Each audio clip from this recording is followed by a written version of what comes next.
جو گورنمنٹ اور اپوزیشن ہے اس میں کوئی کوارڈینیشن ہونی چاہیے, کچھ معاملات پہ مل جل کے آگے بڑھنا چاہیے. یہ کیوں نہیں ہو رہا ہے, اس پہ بات کرتے ہیں ایک وقفے کے بعد.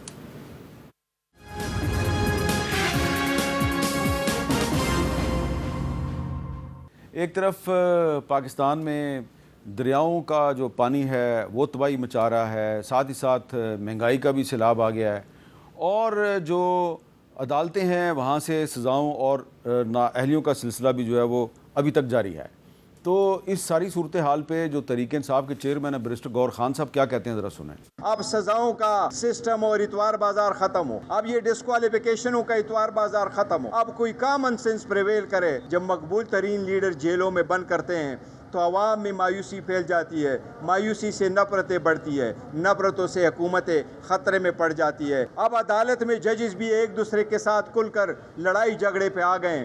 جی رانا احسان افضل صاحب, آپ نہیں سمجھتے کہ اس وقت پاکستان میں ایک ایمرجنسی کی صورتحال ہے, لیکن ایسا لگ رہا ہے کہ حکومت اور اپوزیشن میں تو معاملات بالکل اسی طرح چل رہے ہیں جس طرح نارمل حالات میں چلتے ہیں, اور تحریک انصاف جو ہے وہ 27 ستمبر کو جلسہ بھی کر رہی ہے. دیکھیں, حکومت اور اپوزیشن کے درمیان میں تالی تو 2 ہاتھوں سے بجتی ہے نا, تو حکومت تو اپنا ہاتھ آگے کرنے کی کوشش کرتی رہی ہے, یہ تو ہاتھ اپوزیشن آگے نہیں کرتی, جس کی وجہ سے یہ تالی نہیں بجتی اور معاملات آگے نہیں بڑھتے. دیکھیں, اگر پرائم منسٹر شہباز شریف ہیں تو انہوں نے ایک دفعہ نہیں بہت دفعہ کوشش کی کہ بات چیت کا ماحول بنے, لیکن کیونکہ ان کا ایجنڈا ایک ہی ہے کہ خان صاحب کو کسی طریقے سے باہر نکالیں, تو یہ اپنا جو رول ہے اپوزیشن کا یہ ادا نہیں کر رہے.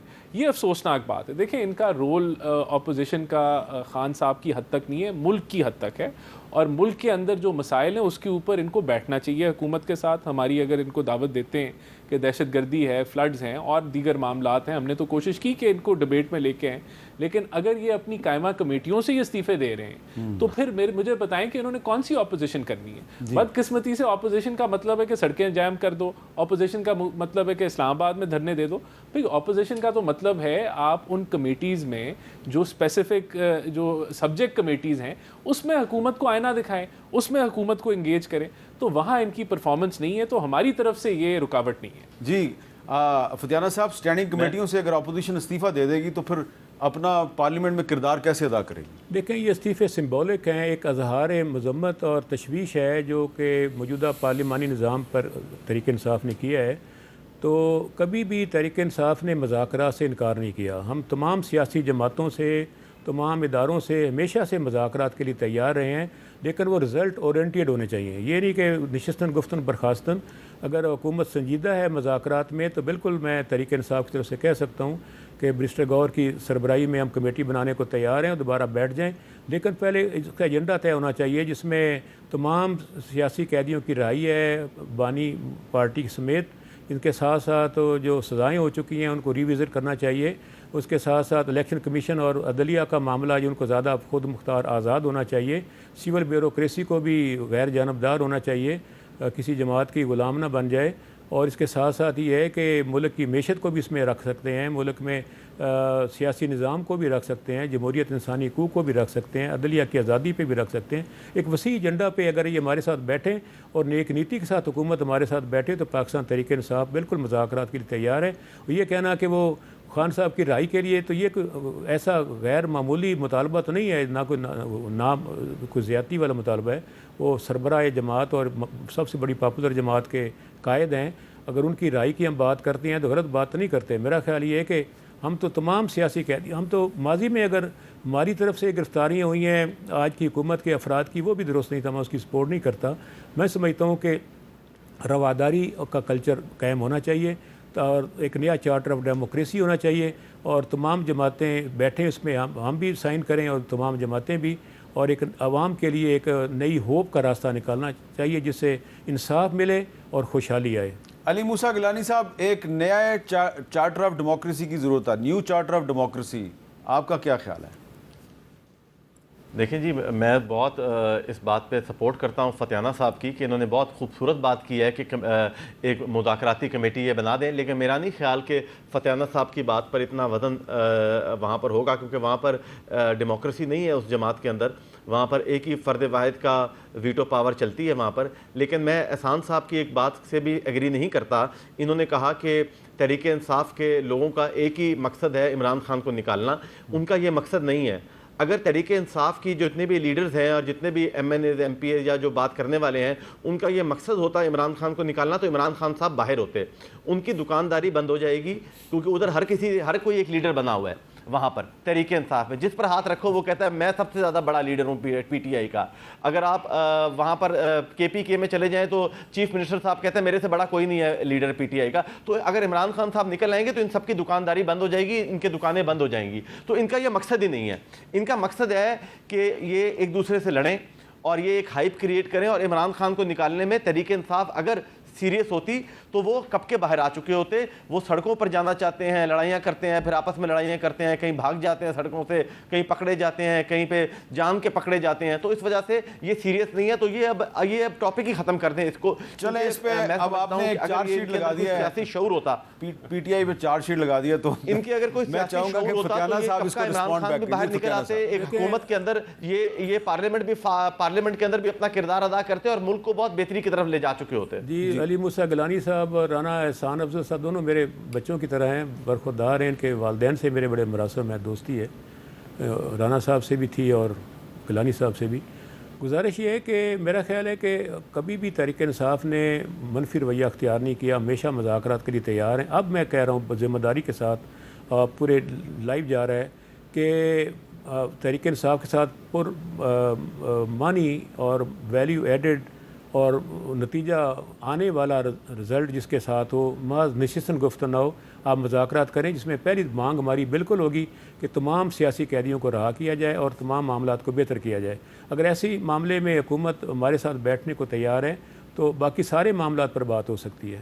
اچھا انہوں نے علی موسیٰ گیلانی صاحب آپ نے جو ذکر کیا ابھی انہوں نے ذکر کیا ہے, کیونکہ انہوں نے ذکر کیا ہے چیف منسٹر خیبر پختونخوا کا, تو آج ان کا ایک تازہ ترین بیان ہے, میں ذرا چاہتا ہوں آپ وہ سنیں. کیا کہہ رہے ہیں جی علی مین گنڈا پور صاحب؟ ہمارے لوگ بھی شامل ہو جاتے ہیں. میں کھل کے بات کرتا ہوں. ایجنڈے والے بھی ہیں, کچھ نادان ہیں اور کچھ منافق ہیں. یہ تینوں ہیں. پارٹی کو تقسیم کرنے کے ایجنڈے. ہمارے والے کہتے ہیں علی امین کے تو بڑے اچھے تعلقات ہیں. اچھے تعلقات ہیں. مجھے 5 مہینے سے ملنے نہیں دے رہے ہو. ادھر اتنے بڑے بڑے ایشوز کھڑے ہوتے ہیں کہ میں خان صاحب کو ملوں, ان کو بتاؤں, ان سے بات کروں, ان کو سمجھاؤں, لیکن میرے نہ ملنے سے میرے اوپر خواہ کی تنقید ہوتی ہے اور مجھے ملنے لیے یہ میرے خیر خواہ ہیں. یہ اچھے تعلقات کے نتیجہ ہے.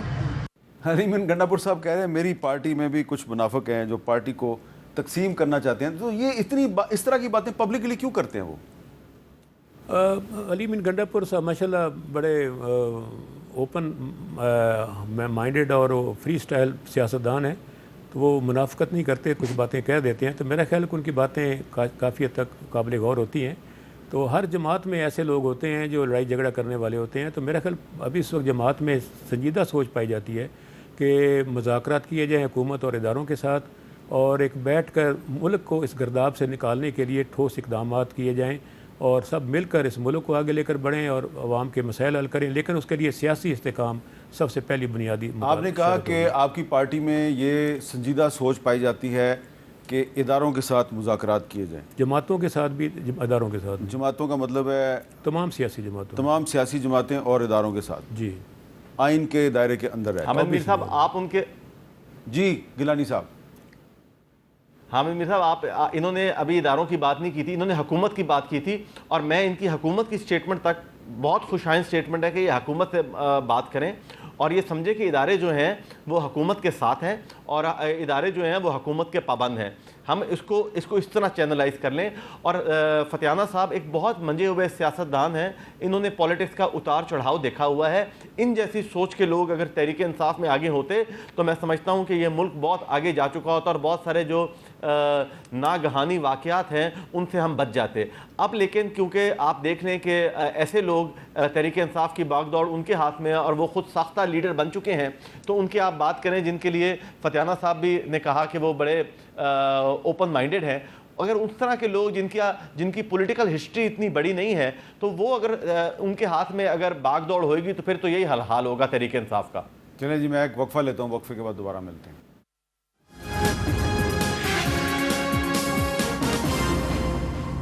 کیپٹل ٹاک میں خوش آمدید. رانا احسان افضل صاحب, ایک بڑی اہم ڈیولپمنٹ ہے کہ آج وزیر اعظم شہباز شریف صاحب سعودی عرب کے دورے پہ گئے تو وہاں پہ ان کا جو سعودی ایئر فورس ہے اس نے بہت ہی غیر معمولی انداز میں ان کو فضائی سلامی دی ہے, ان کو سلوٹ کیا ہے, طیارے جو ہیں وہ ان کے ارد گرد جو ہے وہ پرواز کرتے رہے ہیں اور ان کا بڑا زبردست استقبال ہوا ہے. ایسا استقبال ماضی میں نہیں ہوا. تو اور اس سے پہلے وہ قطر گئے ہوئے تھے, اس سے پہلے بھی انہوں نے کافی غیر ملکی دورے کیے ہیں. آپ کو کیا لگ رہا ہے کہ پاکستان اور سعودی عرب کے تعلقات تو پہلے ہی بہت اچھے ہیں, تو اب مزید بریک تھرو کیا ہو سکتا ہے؟ دیکھیں سعودی عربیہ کے ساتھ جیسے آپ نے خود بتایا کہ ہمارے تعلقات بڑے اچھے ہیں. دیکھیں ایک تو یہ جو دوحہ میں کنونشن ہوا, میرے خیال سے جہاں جو اعلامیہ ہے اس میں بہت زیادہ لوگوں کی جو ایکسپیکٹیشن تھی وہ میٹ نہیں ہوئی, لیکن وہ ایک شروعات ہے اور اس کے اوپر بھی ضرور بات چیت ہوگی جو میں سمجھتا ہوں آگے بڑھے گی. لیکن اس کے علاوہ دیکھیں ہم ایکسپیکٹ کر رہے ہیں کہ سعودی انویسٹمنٹ پاکستان میں آئے گی. اس کے اندر ہمیں بھی یہاں ایسا ماحول پیدا کرنا ہے کہ جو انویسٹر ہے وہ یہ محسوس کرے کہ میری انویسٹمنٹ نہ صرف ادھر سیکیور ہے بلکہ وہ بڑھے گی, پھیلے گی, پھولے گی.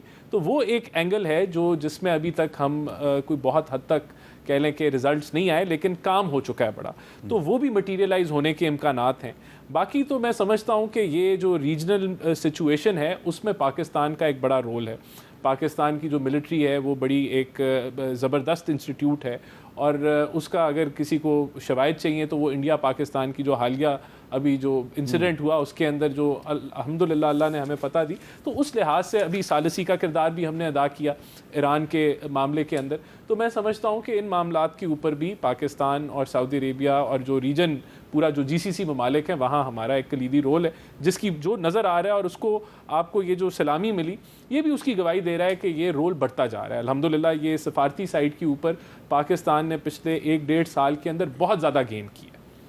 اچھا فتیانہ صاحب, ظاہری بات ہے آپ کا تعلق تو اپوزیشن سے ہے, لیکن یہ جو ڈپلومیٹک فرنٹ پہ جو پاکستان کی پیش رفت ہے, پاکستان کے جو وزیر اعظم ہیں, ڈپٹی پرائم منسٹر ہیں اسحاق ڈار صاحب, وہ بہت سے انہوں نے دورے کیے ہیں اور انڈیا جو ہے کرکٹ کے میدان میں تو وہ ہمیں شکست دے رہا ہے لیکن ڈپلومیٹک فرنٹ پہ وہ تھوڑا پریشر میں نظر آ رہا ہے. اس پہ آپ کا کیا خیال ہے؟ ایک تو میں ابھی چند روز پہلے سعودی عرب سے واپس آیا ہوں عمرہ ادا کر کے, میں نے دیکھا ہے کہ ولی عہد محمد بن سلمان کی سربراہی میں بہت ترقی ہو رہی ہے, ڈیولپمنٹ بہت زیادہ ہو رہی ہے سعودی عرب میں. تقریباً 8 لاکھ کے قریب پاکستانی وہاں ملازمین ہیں, ان کو روزگار بھی فراہم کیا ہوا ہے. اور سعودی عرب پاکستان کے درمیان سیاسی, معاشی اور فوجی تعلقات ہمیشہ سے رہے ہیں. ابھی بھی جنرل راحیل شریف وہاں ڈیوٹی کر رہے ہیں, ہمارے سابق آرمی چیف.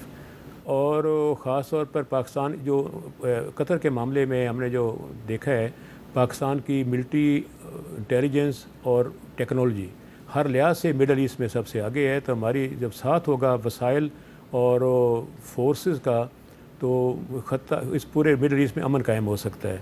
ایک تو یہ وجہ ہے کہ پاکستان کو پذیرائی مل رہی ہے اس پورے معاملے میں. نمبر 2, یہ پاکستان کی وزارت خارجہ ہمیشہ سے ایک مؤثر وزارت خارجہ رہی ہے. آپ کو یاد ہوگا جب سینٹرل ایشیا میں 10 ملک آزاد ہوئے ہیں سوویت یونین سے, ان کی فارن سروس کو ٹریننگ ہماری منسٹری آف فارن افیئرز نے دی تھی.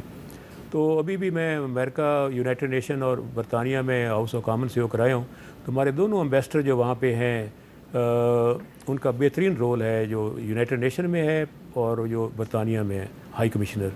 تو اس لیے اس کی بنیادی کریڈٹ میں وزارت خارجہ کے اہلکاروں کو دوں گا جو بہت اچھی کمٹمنٹ کے ساتھ کام کر رہے ہیں.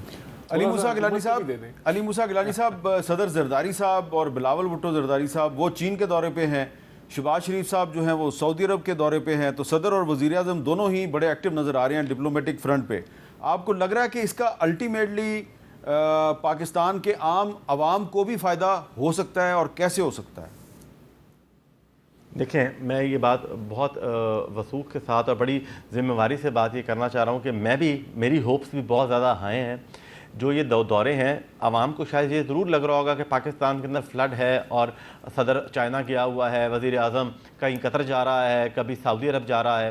دیکھیں, ملک جو انٹرنیشنل ڈائنامکس ہیں وہ چینج ہونے جا رہے ہیں اور اس کا لامحالہ چینج جو ہے یہ ایک دفعہ پھر پاکستان کے پاس اپرچونٹی آ رہی ہے. اور میں سمجھتا ہوں کہ سیاسی قیادت کے ساتھ ساتھ اس کے اندر سب سے بڑا, سب سے اہم رول جو ہے وہ فیلڈ مارشل کا بھی ہے, جنرل آصف منیر کا. اور جو بات سامنے ہے, آن دا بک ہے اور عیاں ہے, ہمیں اس کو کرنی چاہیے. جو انٹرنیشنل ڈائنامکس چینج ہو رہے ہیں اور جیو پالیٹکس چینج ہو رہی ہے، اس کے اندر پاکستان ایک فرنٹ رول لے گا. فائنینشلی اگر پاکستان کے پاس اتنا مسل نہیں ہے تو پاکستان کے پاس ملٹری مسل ضرور ہے. اور میں ایک اور بات کر دوں کہ پاکستان کے اندر جذبہ سب سے زیادہ ہے. ہم نے اگر انڈیا کے ساتھ جو جنگ جیتی ہے وہ بھی جذبے کی بنیاد پہ جیتی ہے. پاکستان گوریلا وارفیئر کا ماہر ہے. ہم لوگ ٹیررزم کے اوپر ہم نے بہت قربانیاں بھی دی ہیں, ہم نے وہ جنگ بھی جیتی ہے. ہم نے افغانستان کے ساتھ جب امریکہ نکلا وہاں سے, وہ بھی برنٹ برداشت کیا جو کولڈ وار کے دوران جو سوویٹ وار ہوئی اس کے اندر پاکستان کا کردار تھا. تو پاکستان ملٹری وارفیئر کے اندر بہت زیادہ مہارت حاصل رکھتا ہے, اور میں سمجھتا ہوں کہ جو یہ ایک بلاک بنے گا. اب دیکھیں, ہم اگر یہ امید رکھیں کہ یورپین یونین یا امریکہ ہمیں پیسے دے گا وار آن ٹیررزم کے اوپر, تو وہ کہاں, وہ چیپٹر ختم ہو چکا ہے. اب ہم ایک نیٹ سیکیورٹی پرووائڈر جیسے انڈیا تھا یونائٹڈ اسٹیٹس کے لیے, اور ایک net security provider of the Asian region اور مڈل ایسٹ کے اندر چائنا کے اگینسٹ انڈیا نے اپنے آپ کو یہ سیل کیا امریکہ کو کہ میں تمہارا نیٹ سیکیورٹی پرووائڈر ہوں. اس طرح Pakistan can be the net security provider of the Middle East, جس کے اندر جتنے بھی عرب کنٹریز ہیں, جو آئل رچ کنٹریز ہیں, جو ڈالر رچ کنٹریز ہیں, وہ پاکستان ان کے ساتھ اپنے اگر معاملات ٹھیک کر لے تو ہم سمجھتے ہیں کہ پاکستان معیشت جو ہے وہ بوم کی طرف جا سکتی ہے. بہت بہت شکریہ علی موسیٰ گیلانی صاحب, ریاض فتیانہ صاحب اور رانا احسان افضل صاحب. لیکن اس وقت جو چیلنج ہے صرف پاکستان کے لیے نہیں, پورے مسلم ورلڈ کے لیے, وہ یہ ہے کہ غزہ کے جو فلسطینی مسلمان ہیں ان کو اسرائیلی بمباری سے کیسے بچایا جائے. کیا پاکستان اور سعودی عرب مل کر اس سلسلے میں کوئی کردار ادا کر سکتے ہیں؟ یہ ہے وقت کا سب سے بڑا چیلنج جس کا ہمیں جواب چاہیے. اجازت دیجیے, اللہ حافظ.